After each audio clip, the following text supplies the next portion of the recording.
ইব্রাহিম আলাইহিস সালাম আর ইসমাঈল আলাইহিস সালাম দুজনেই যখন রাজি হয়ে গেলেন, আল্লাহ রাব্বুল আলামিন ঘোষণা দিলেন যে তারা উভয়ই ছিলেন মুসলমান। আমরা যদি মুসলমান দাবি করি, আমাদের জীবনটাই হবে এইরকম। অর্থাৎ মুসলমান যে সমাজে বসবাস করবে সেখানে 2 নম্বরের কোনো স্থান নাই। সেখানে 2 নম্বরের কোনো জায়গা আছে? নাই। কারণ মুসলমান যারা তারা আত্মসমর্পণ করবে, সেখানে ভালো মন্দ কখনো মিক্সার হতে পারে না। তাহলে আমরা কি মুসলমান নই? আমরা তো নামাজ পড়ি, কুরবানি করলাম, আজকেও নামাজ পড়তে এসেছি, জোহরেও নামাজ পড়বো, তাহলে আমরা মুসলমান নাই কেন? ভালো করে চিন্তা করে দেখেন, আমাদের সমাজে মদ পান করলে ইসলামী বিধান অনুযায়ী মদ পানের শাস্তি হয় না।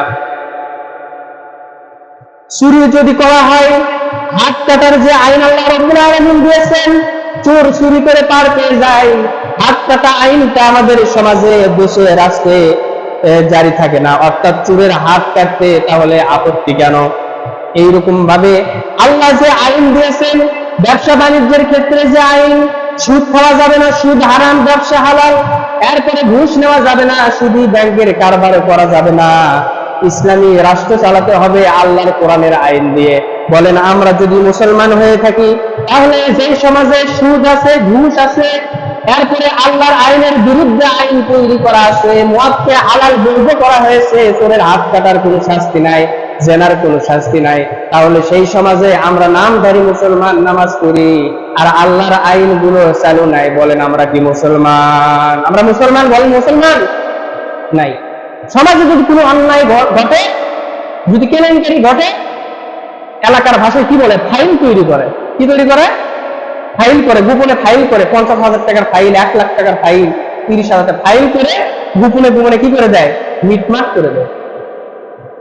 অথচ সমাজে যদি জেনা হয়, তাহলে সেই জেনার শাস্তি প্রকাশ্যে দিতে হবে। অনেকবার বলেছে, জানতলা প্রকাশ্যে শাস্তি হবে, এত দূর পর্যন্ত মাটিতে গেড়ে পাথর দিয়ে তাকে শেষ করে দেওয়া হবে। এই শাস্তি যদি সমাজে থাকতো, বলেন জেনার থাকতো? চোরের যদি কবজি পর্যন্ত 1 হাত কেটে দেওয়া হয়, ওই চোর কেন? চোরের 14 গোষ্ঠীকে আর চুরি করার চেষ্টা করবে? নাই। তার মানে আমরা এখনো মুসলমান হতে পারিনি। যদি মুসলমান হতে পারতাম, যে সমাজে মুসলমান থাকে সেই সমাজে অন্যায় কাজ কখনো হতে পারে না। আমরা এখনো মুসলমান হতে পারিনি।